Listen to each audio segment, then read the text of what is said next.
This video is sponsored by Surfshark VPN. Hi friends, today we're going to talk about the Space Marines, specifically their stylish armor. Say what you will about Space Marines, but they achieved peak male fashion. Forget about, I was going to make a male fashion joke, but I honestly completely have zero clue about what's trendy, so, it doesn't really matter. What does matter is whatever is trendy is far inferior to the badass power armor. So today we're going to talk about the various marks of power armor. But before all that, let's do a brief overview of what exactly power armor is. Essentially, it's armor that's powered up to enhance strength. Power armor. Now, the Space Marines have a variety of power armors to protect them on the battlefield, but what do you have to protect you from the battlefield as public networks? Well, you could have Surfshark VPN. Surfshark is a super fast, secure VPN that blocks ads, lets you change your virtual location on the fly, and most importantly, encrypts your online data to secure your information while you're using public networks. I often use Surfshark when I'm writing scripts and drawings since I do a lot of my work at public cafes and have to use their Wi-Fi. And thanks to Surfshark, I can work in peace knowing my personal information is safe. Another of my favorite features of Surfshark is that it lets you change your virtual location. With Surfshark, you can move your virtual self to one of Surfshark's over 3,200 servers in 100 countries. This allows you to watch shows and movies that may be region locked in your country, opening up your options a ton. But if you need it even more convincing, they've got a 30-day money-back guarantee, so you can try it out risk-free. So, if that sounds cool to you, be sure to check out my link in the description, surfshark.com/crackduck, and use code crackduck for an extra 4 months free on your subscription. Huge thanks to Surfshark for sponsoring this video. But anyways, Marine power armor is one of the most sophisticated variants of power armor.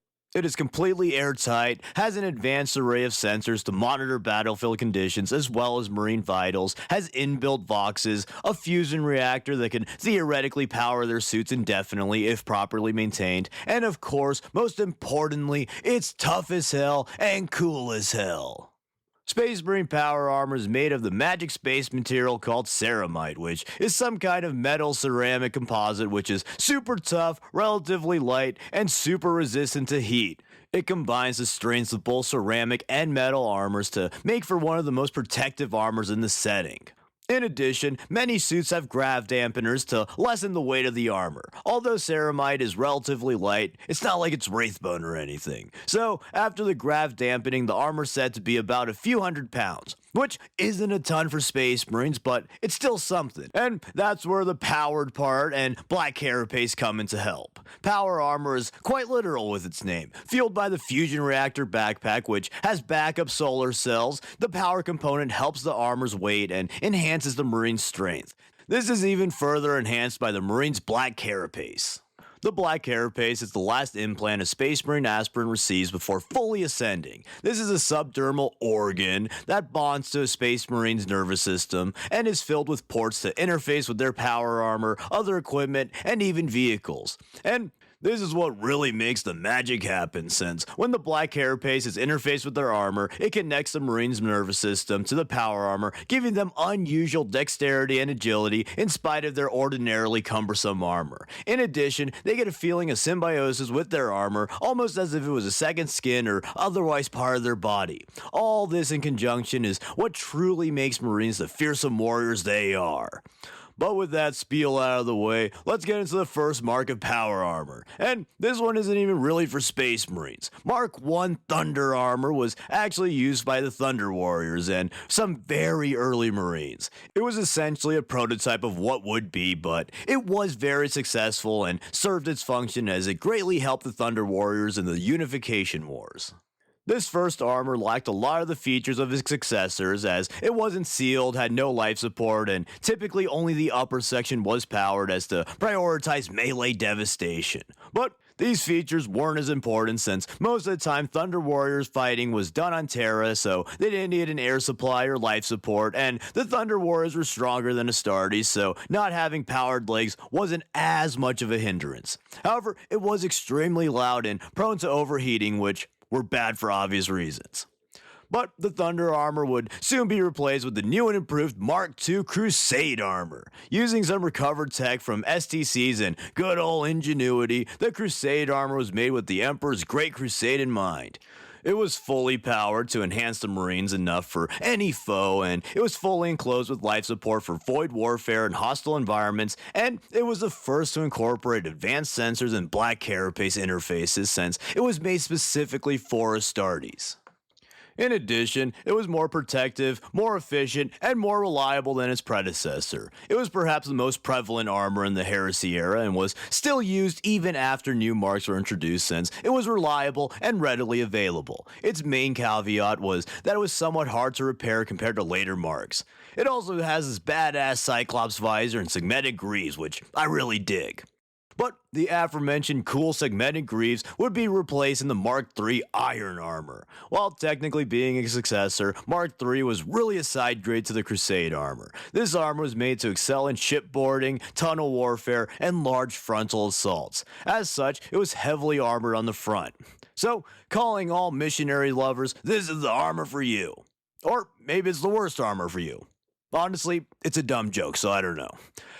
But yeah, for all intents and purposes, Mark III was just a variant of 2 to be used in special situations. Mark III is more cumbersome than 2, less energy efficient, and in order to achieve the heavier frontal durability, it was less armored in the back. Despite this, many legions actually favor this armor, notably the Death Guard and Imperial Fist, since the increased durability it offered lends itself well to their war doctrines, and the Space Wolves would also like this armor since having less armor in the back doesn't matter if you make sure everyone you pass is dead. And they also like getting fucked in the ass. Next up, we have the most sophisticated armor thus far, the Mark IV Maximus armor. This was made towards the tail end of the Great Crusade and was meant to be the final Space Marine armor used before the Emperor achieved all of his hopes and dreams. Unfortunately though, the Emperor decided to have kids and learned the hard way that he's not allowed to have hopes and dreams no more.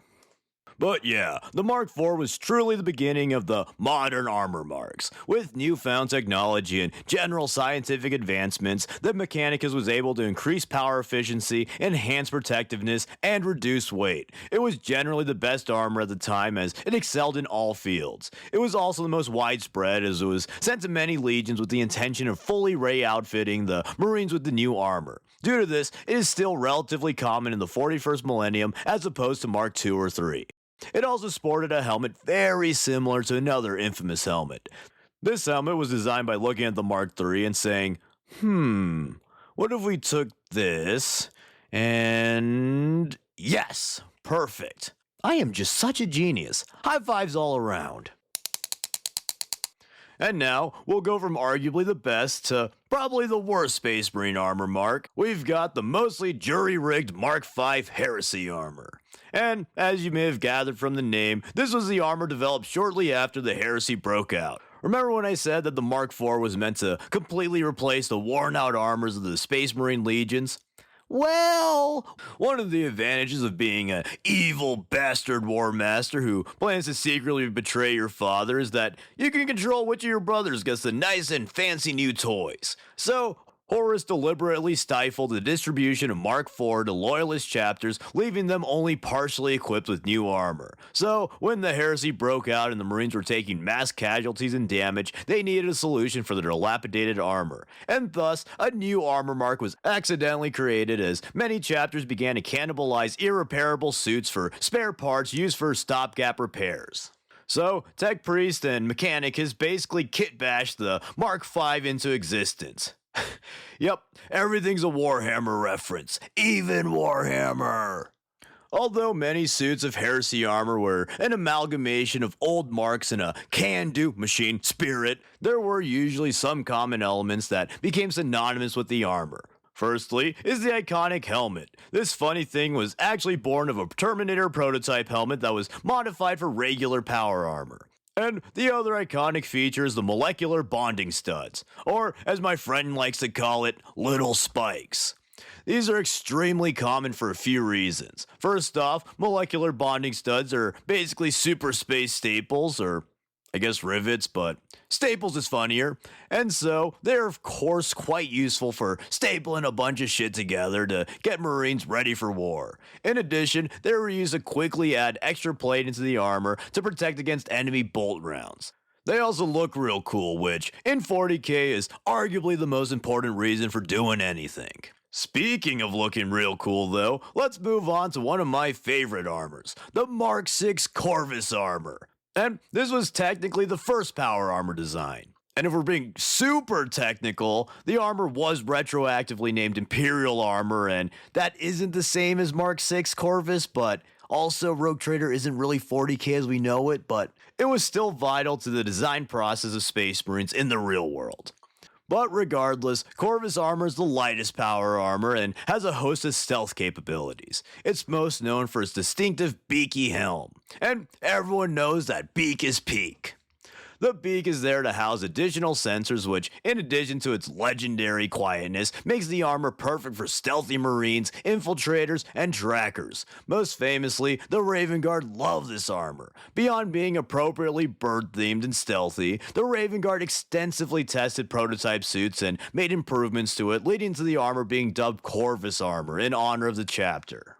And since it was made during the Heresy, a key feature of the armor is its modularity. It is compatible with basically all other armor marks, meaning it's super easy to repair and find replacement parts. But all these advancements came at a cost, as it's slightly less protective than other armor marks, and many Space Marines dislike the armor because of this. But for guys like the aforementioned Raven Guard and the Alpha Legion, this armor was perfect. But the Mechanicus in GW clearly didn't think the Mark 6 was perfect because it would soon be replaced with the most iconic design in 40k, and in my opinion, one of the best armor designs ever. You already know who it is. It's the Mark 7 Aquila armor, baby. Whoa! The Mark 7 is very similar to the Mark 6, just with some key improvements. As such, the two are very compatible with each other and can have their components swapped out with relative ease. The Mark 7 is more heavily armored, especially the extra chest plate that often adorns the titular Imperial Aquila and other ornamentations. In addition, it armors over most of the exposed cabling of the Mark 6, which proved to be a weakness in the past for that armor. Only the torso cabling is still exposed on the Mark 7. And finally, it has that iconic helmet, which is one of the best, if not the best, helmet designs in 40k and maybe even fiction. It's just so cool and really sells the brutality and zaniness of 40k in my opinion. It's a cool looking, weird sci-fi helmet that's instantly recognizable. The iconic mouth is in fact the Vox grill that's left exposed after some of the sensors were either repaired from the Mark 6 or optimized to be more compact. With its improvements, the Mark 7 was the best all-around armor, and after its introduction around the Siege of Terra and its prominent use in the Great Scouring, Mark 7 essentially became the default power armor. It offered good protection, was quick, was modular enough to be compatible with all previous marks, allowing for easier repair and maintenance, and it had everything a Marine would need to bring glory to the Emperor. Then moving on, we have the Mark 8 Errant armor, which is just the Mark 7 with some improvements, but it never really became that prominent since its changes were only slight improvements over the Mark 7 and came at the cost of some modularity and ease of repair. As such, the 8 wasn't really produced in large quantities. The Mark 8 was essentially the Mark 7 with some extra armor. Most prominently, this fancy gorget, improved van braces, and additional plating to protect the torso cables. And due to the super cool gorget of the Errant armor, it also had to use a new helmet design that smushes the 7's Vox grill to increase head mobility. Honestly, it looks a bit funny, but that's alright because the gorget makes the armor look so damn cool. Due to the armor's relative rarity, it's usually reserved for veterans, elites, and officers. In addition to that, many Deathwatch Marines iconically use the Mark 8, and the Grey Knights also use a modified Mark 8 for their Aegis armor. And honestly, the Mark 8 Errant armor is probably my favorite armor mark. It has all the iconic design features of the Mark 7, and the extra armor makes it look extra badass to me. But finally, we're gonna pull an apple, skip the 9, and go straight to 10 because X sounds a lot cooler than IX. We've got the Mark 10 Primaris armor. This set is a completely new system that combines elements of past armors into the quote-unquote ultimate power armor. For example, it uses a helmet that's a match of the 4 and the 8. It's got the faceplate of the 4, the ears of the 8, and the advanced versions of those helmet sensors. And then other key improvements are even more armor in places like the torso and pauldrons, and it keeps the gorget of the Mark 8, and most importantly of all, it has these little flaps on the knees to protect the joints better. And funnily enough, this does actually come into play in lore, as when Primaris were first introduced, enemy Marines who were trained in killing Marines were initially annoyed that they couldn't exploit a common weak spot. But beyond those, it's true to finding improvement in its modularity, which allows it to be configured for a number of battlefield roles relatively quickly by swapping out components and /or adding stuff like plates and sensors. The 3 main variations are the baseline Tacticus, the lighter Phobos, and the heavy Gravis. These have additional subclasses that have slight variations, but we won't get into that here. And to be honest, I don't really like the Mark 10, mostly because it's so standardized, and I preferred in lore when Space Marines would have to maintain and hobble together suits of power armor since they were ancient tech that was hard to produce. In fact, one of my favorite lore tidbits is how chapter artificers dedicated their lives to hunting down pieces of power armor to build and maintain suits for their Space Marine superiors. So now, when almost every chapter has a surplus of completely homogeneous armor, it's just kinda lame to me. Plus, I've bitched many times before about how I fucking hate the trend of 40k getting sleeker and sleeker. I really fell in love with the idea of super space knights, each clad in a unique set of armor built from remnants of a time lost, and that vibe's unfortunately just a little bit lost on the Primaris. Like, just look at the Tactical Marine kit. It comes with bits for the Mark 4, the 6, the 7, and the 8, which adds a lot of character. A lot of Primaris just kinda look like stormtroopers as their armor is exactly the same.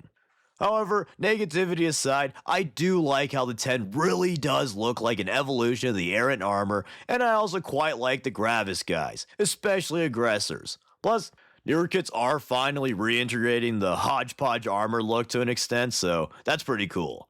But anyways, those are the armors through the ages. I like basically all the armor marks, and even for the ones I'm not so hot on, there are elements that I like. My personal favorites would probably be 8, 7, and 6, with 4 coming in a close fourth. But anyways, don't forget to check out Surfshark at surfshark.com/crackduck and use code crackduck for an extra 4 months free on your subscription. Anyways, thank you for watching, and a very special thank you to my patrons who help support the channel. You're all very, very epic. And as always, please like, comment, subscribe, and consider sharing to all your Space Marine armor Marks, Space Marine armor Mikes, Space Marine armor Jims, Space Marine armor Harrys, Space Marine armor Sallys, Space Marine armor Chris's, Space Marine armor John's, Space Marine armor Caleb's, Space Marine armor Matthew's, Space Marine armor Hannah's. I really hope that for the love of the Emperor, when they update the Mark 7, they don't give them those goddamn pinhead egg helmets that all the 30k armors have.